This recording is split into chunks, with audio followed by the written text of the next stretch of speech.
आखिर इस हैम नाम के चिंपैंजी के साथ उस दिन हुआ क्या था? दरअसल आप इसे आम चिंपैंजी बिल्कुल मत समझना, क्योंकि इसने वो कर दिखाया जो दुनिया के 99% लोग नहीं कर पाते। और हैम ने इतिहास के पन्नों पर अपना नाम हमेशा हमेशा के लिए दर्ज कर दिया है। हैम का जन्म 1957 में हुआ था, लेकिन 1959 में जब हैम 2 साल का हुआ था तो इसे अमेरिकन एयरफोर्स द्वारा ले जाया जाता है और इसको 18 महीने तक ट्रेन किया जाता है। दरअसल आपको पता होगा, चिंपैंजी इंसानों के बाद सबसे बुद्धिमान जीव माना जाता है, लेकिन हैम बाकी चिंपैंजी से भी बहुत स्मार्ट था। ये काफी सारे टास्क कर सकता था और ये काफी सारे कामों में हाथ बटाता था। हैम को नहीं पता था कि इसके साथ अब आगे क्या होने वाला है। 31 जनवरी 1961 को हैम को स्पेस में भेजने का प्लान बनाया जाता है। दरअसल इससे पहले कोई भी इंसान स्पेस में नहीं गया था। फाइनली 31 जनवरी 1961 को हैम को कंटेनर पर बांधकर स्पेस के लिए रवाना कर दिया जाता है। हैम की आंखों में एक अलग सी झलक दिख रही थी। स्पेस मिशन के दौरान हैम सिर्फ 3.5 साल का था।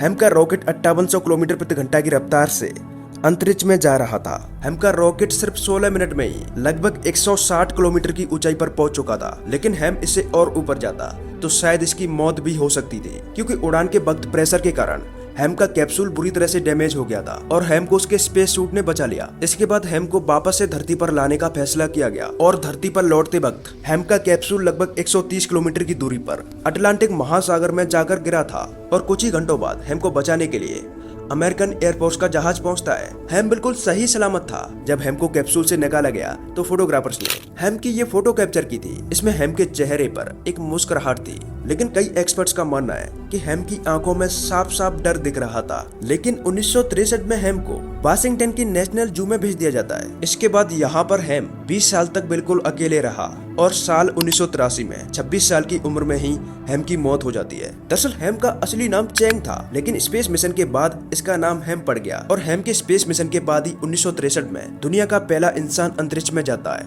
जिसका नाम था यूरी गागरिन, जिसको सोवियत यूनियन ने भेजा था। और हैम से पहले भी कई जानवर स्पेस में जा चुके हैं। अब तक लगभग 32 मंकीज स्पेस में भेजे जा चुके हैं। उनमें से 1 या 2 ही सरवाइव कर पाए और इसके बाद डॉग, कैट्स, फिश ये जीव भी स्पेस में भेजे जा चुके हैं। और जानवरों के बाद ही इंसानों का स्पेस में जाने का सफर शुरू होता है। तो ये सब जानवरों के लिए एक लाइक तो बनता है और चैनल को सब्सक्राइब करना मत भूलना।